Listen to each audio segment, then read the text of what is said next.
Salut, moi c'est Alice. Si vous ne me connaissez pas encore, j'ai 19 ans et je fais des études d'anglais. Il y a 1 an, j'ai candidaté pour passer un semestre en Corée du Sud, mais en vrai j'y croyais pas du tout. Mais j'ai eu la chance d'être acceptée. Cette vidéo sera donc la première d'une longue série concernant mon échange universitaire en Corée. J'espère vous faire voyager à travers votre écran pour vous faire découvrir la culture de ce beau pays qui me passionne depuis plusieurs années maintenant. J'ai bien cru à multiples reprises que je ne partirais pas à temps, voire même pas du tout. Mais finalement, nous y voilà.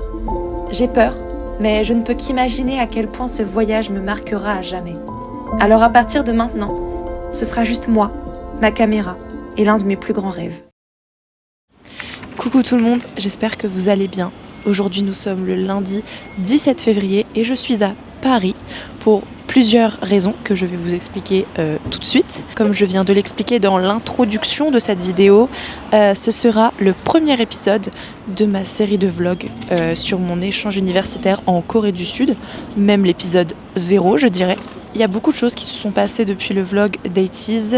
J'étais extrêmement stressée lors de cette vidéo, je pense que vous vous en rappelez. Au début j'étais vraiment dans la panique quand je vous racontais ce qui se passait. Presque tout est rentré dans l'ordre, en soi tout est prêt. C'est d'ailleurs la raison principale de ma venue à Paris aujourd'hui. Mon visa est prêt et je viens le chercher cet après-midi au bureau de l'immigration.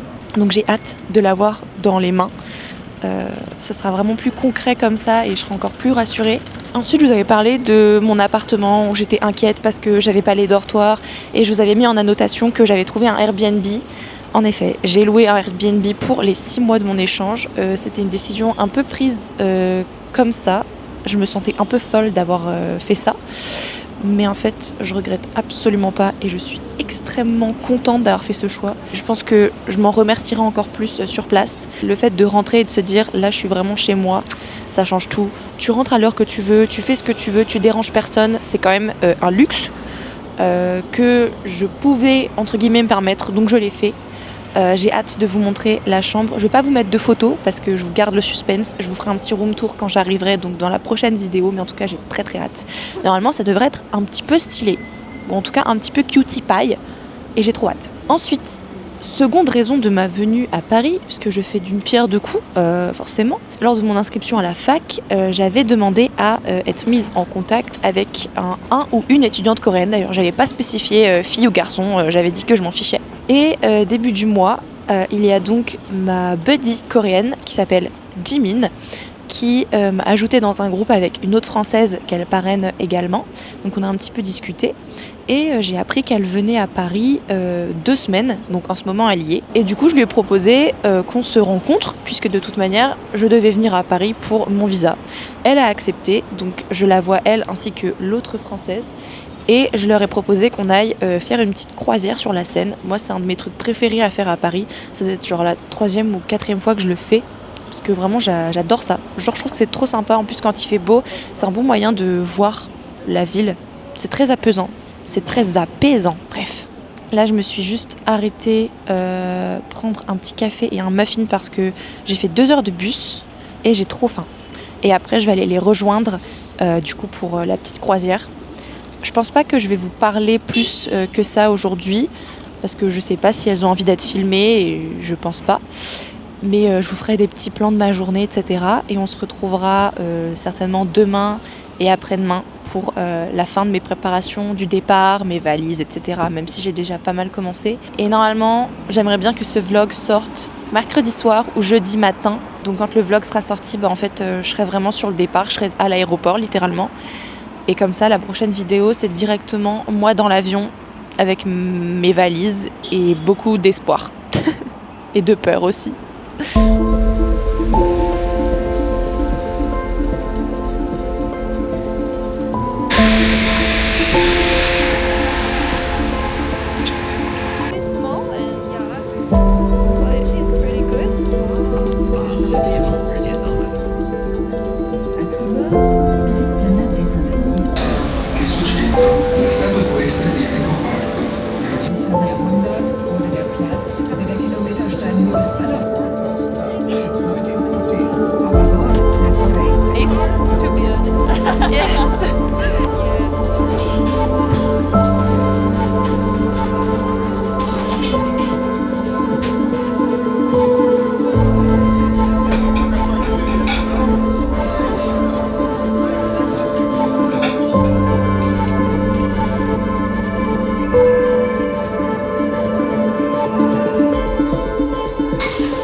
Hello, on est le lendemain.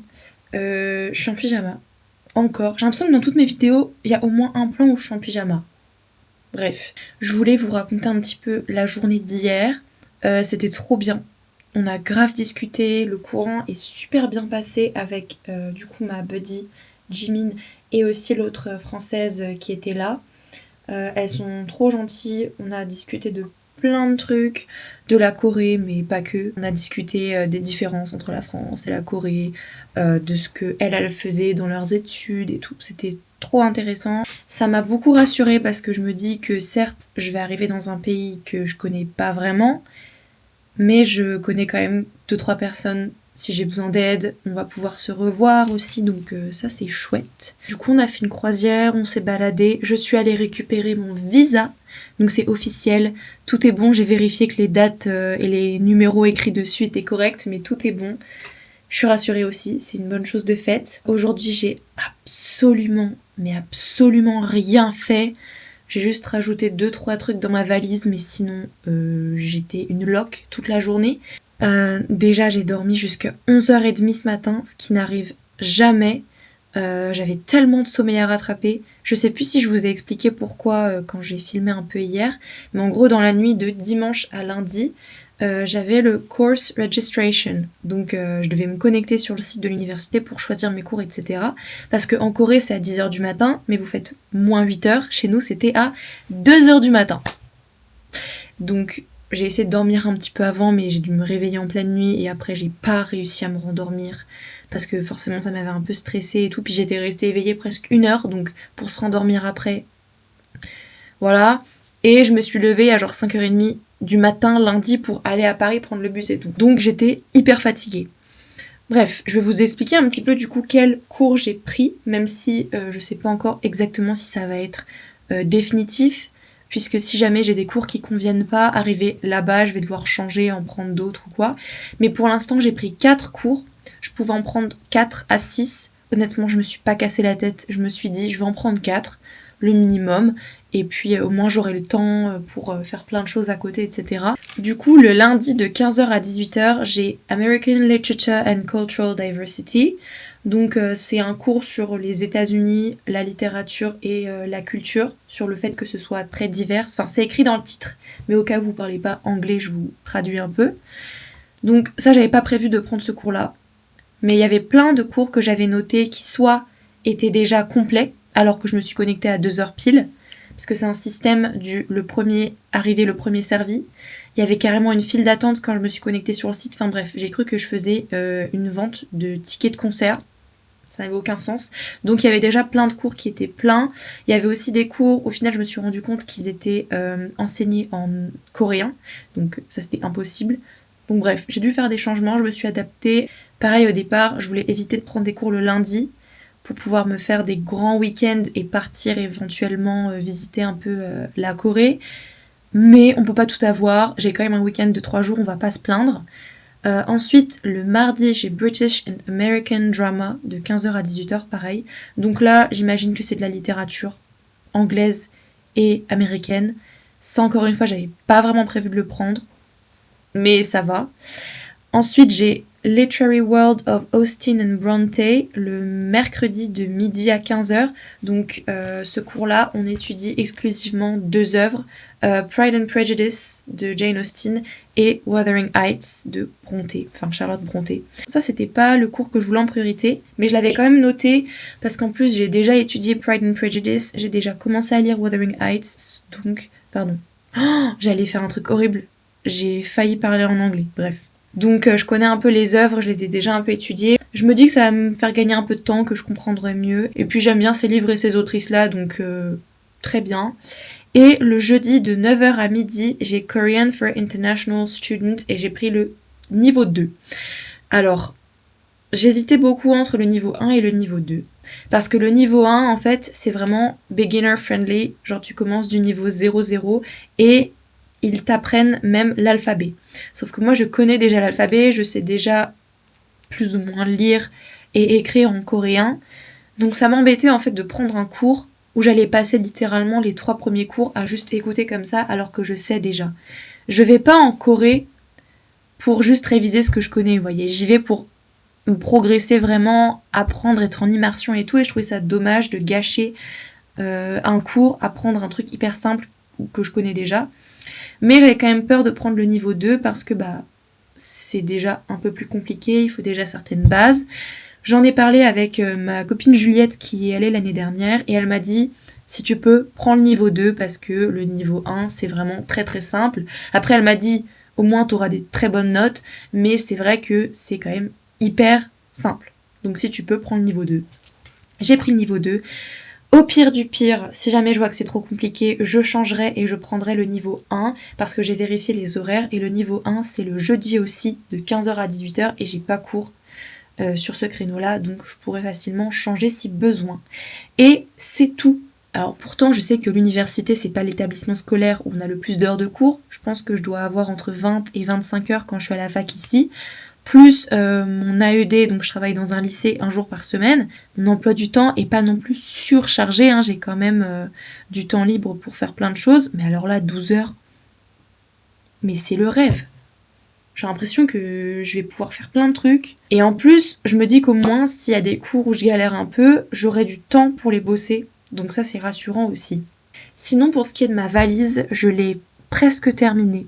En soi, il me reste plus qu'à faire ma trousse de maquillage, mais ça, je le ferai, je pense, demain ou alors même jeudi matin avant de partir. Je voulais aussi vous montrer quelques petites choses que j'ai mises dans ma valise ou mon sac et qui, je pense, peuvent être très pratiques en voyage. Je vais les chercher et je reviens vous montrer.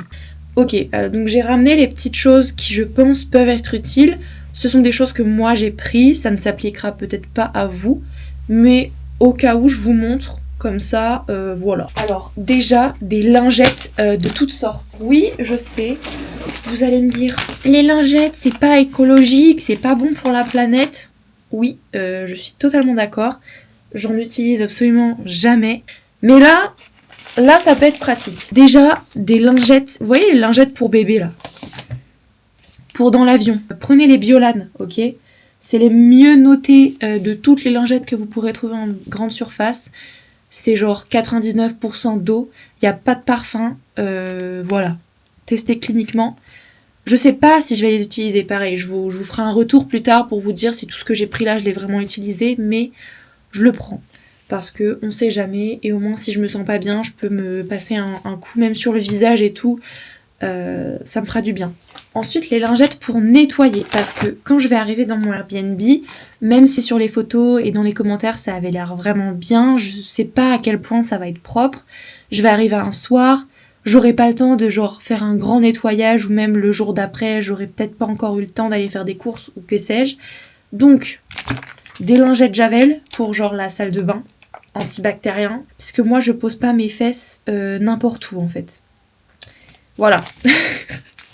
Pourquoi je suis à l'aise comme ça avec vous sur YouTube ? Peut-être parce que j'ai 200 abonnés. Mais il faut peut-être que je me calme parce que parfois je suis vraiment trop à l'aise. Ces petites lingettes pour nettoyer genre les meubles, etc. On les a trouvées chez Action. Elles sont très très bien notées. Elles nettoient très bien. Voilà. Je pense que ça, je les utiliserai vraiment par contre. Ensuite, toujours dans la catégorie un peu nettoyage, soins dans l'avion, etc. Des mouchoirs. Je voyage avec Air France et Korean Air, donc en vrai je pense que j'ai pas trop à me soucier de ce que je vais avoir dans l'avion, mais on sait jamais, même pour le voyage, we never know, si je pleure, je pense que je vais pleurer, toujours utile. Ensuite, la petite trousse que je vais mettre dans mon sac à dos pour l'avion, j'ai mis une skincare routine en miniature que j'ai trouvé sur YesStyle. C'est de la marque Round Lab. J'ai un nettoyant, un petit toner et une crème, enfin une lotion hydratante. Comme ça, je peux pouvoir me nettoyer le visage dans l'avion et tout. Il faut savoir que l'avion, ça déshydrate énormément, que ce soit le corps ou la peau. Donc ça me fera du bien. J'ai pris aussi de l'huile essentielle d'eucalyptus. Ça, c'est ma mère qui m'a recommandé ça. Apparemment, c'est bon. Enfin, c'est très bien pour dans l'avion. Si jamais on se sent pas très bien, vous en mettez dans un mouchoir et voilà. Ensuite, dentifrice miniature et brosse à dents, la base. J'ai mis une petite crème pour les mains Caudalie aussi que j'avais dans mes affaires. J'ai pris un masque pour le visage Et j'ai aussi acheté des masques pour les yeux chauffants. Alors j'ai découvert ça, pareil c'est ma mère qui m'en a parlé parce qu'elle avait vu ça sur internet. Je les ai testés il y a quelques jours parce que j'avais pas trop confiance dans le truc, mais en fait c'est excellent. Ce sont des petits patchs comme ça. Alors je vous retrouverai le nom. C'est Meg Rhythm. C'est écrit là. Et en fait c'est un petit masque en tissu que vous venez accrocher derrière vos oreilles comme ça. Et c'est un masque qui chauffe. C'est assez surprenant. Ça chauffe jusque 40 degrés et cependant une 15-20 minutes à peu près. Donc moi qui ai très vite mal aux yeux ou les yeux secs et tout, je pense que ça me fera du bien dans l'avion. Un coussin pour l'avion qui se gonfle. Vous savez, c'est juste un coussin rond comme ça, sauf qu'il est pliable, donc il prend vraiment pas de place du tout. Il y a une petite valve, je souffle dedans et en deux souffles, c'est gonflé. C'est super, je l'ai testé quand même pour être sûr que ça marche. Et franchement, c'est pas mal du tout. Et je crois qu'on l'a payé ça genre 11 ou 12 € sur Amazon, donc ça va. Je vous mettrai le lien dans la barre d'infos si vous voulez. Très pratique et ça prend vraiment pas de place. Ça fait la taille de ma main.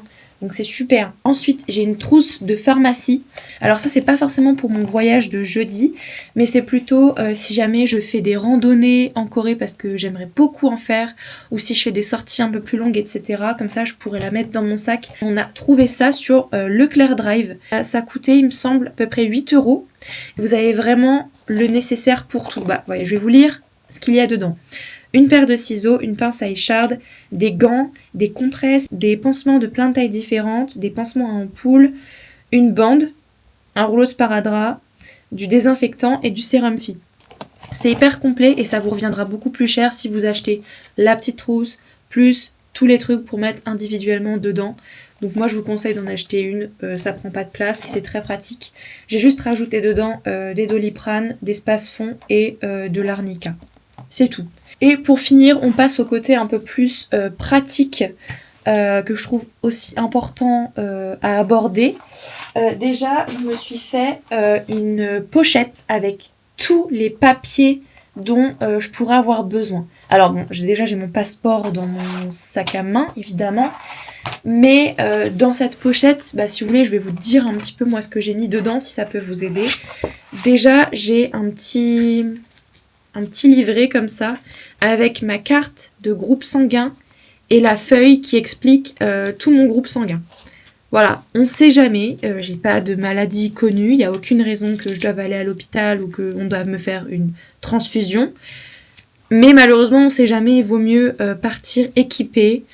S'il m'arrive quelque chose et que je dois aller à l'hôpital, au moins je peux leur donner ça et leur dire mettez-moi du A+ SVP. Une partie de mon argent liquide, donc j'en ai mis une petite partie dans mon portefeuille pour le voyage et j'ai mis l'autre dans cette pochette là. Mes photos d'identité qu'il me reste, regardez, en vrai j'ai un peu slay la photo. Je les prends parce que déjà il m'en faut une je crois pour faire l'ARC, donc la Alien Registration Card, la carte d'identité pour les étrangers quoi. Et les deux autres, on sait jamais, ça peut peut-être me servir, donc je les ai pris. Et ensuite, le reste de mes papiers, j'ai mes billets d'avion, parce qu'encore une fois, on ne sait jamais si j'ai une galère de téléphone ou quoi. J'ai imprimé mon mail de confirmation pour ma carte SIM, on ne sait jamais. J'ai plusieurs exemplaires de mon visa. J'ai des photocopies de mon passeport, des photocopies de ma carte d'identité, et je crois que j'ai aussi pris des photocopies de ma carte vitale. Alors ça, je pense que ça me servira absolument pas, mais encore une fois, on sait jamais. J'ai des photocopies de ma radio des poumons parce que j'ai dû en faire une avant de partir. Et j'ai cru lire et comprendre que pour faire mon ARC, il me faut une preuve comme quoi je n'ai pas la tuberculose. Donc j'ai pris des photocopies de ma radio des poumons, comme ça ils pourront voir que non, je n'ai pas la tuberculose. J'ai aussi imprimé les formulaires pour l'ARC. Parce que je sais que dans mon appart, j'aurai pas d'imprimante, j'en aurai à la fac, mais au cas où je pars déjà avec des formulaires, comme ça je serai pas dans la galère. Et ensuite, j'ai imprimé tous les papiers concernant mon assurance privée de santé. Donc j'ai imprimé les prises en charge et j'ai aussi imprimé des formulaires de remboursement. Si jamais je dois aller faire des soins, pareil, je ne me le souhaite pas et j'espère pas que je devrais aller en faire, mais on sait jamais. Et j'ai imprimé mon billet de concert pour 80's. Très très important. Enfin, j'ai imprimé le mail, parce qu'on sait jamais.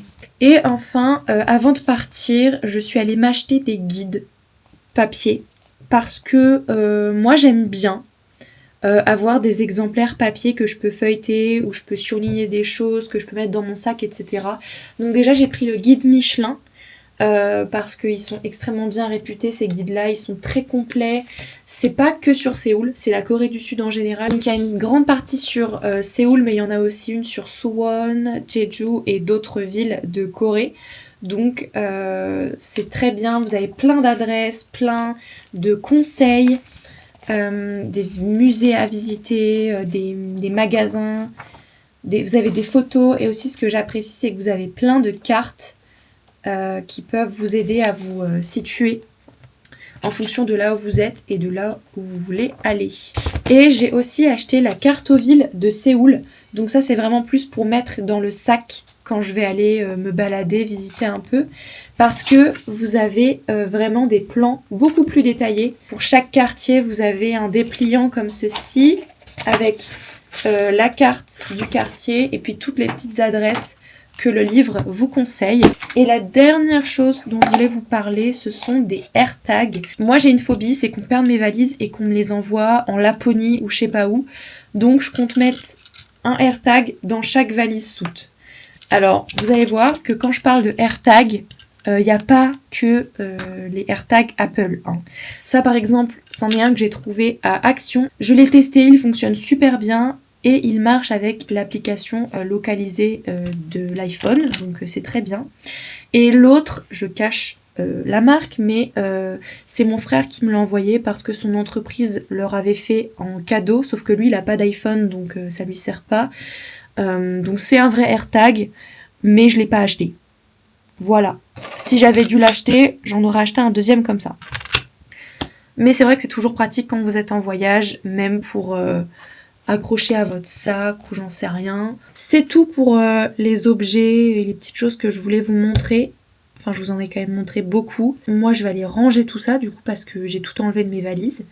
Et puis, je vous retrouve demain. Demain, il faut aussi que je m'enregistre sur le site d'Air France. J'ai plus que 2 nuits à passer ici et après, ce sera en Corée. C'est un peu bizarre à dire. Mais bon, on se retrouve demain. C'est une souris.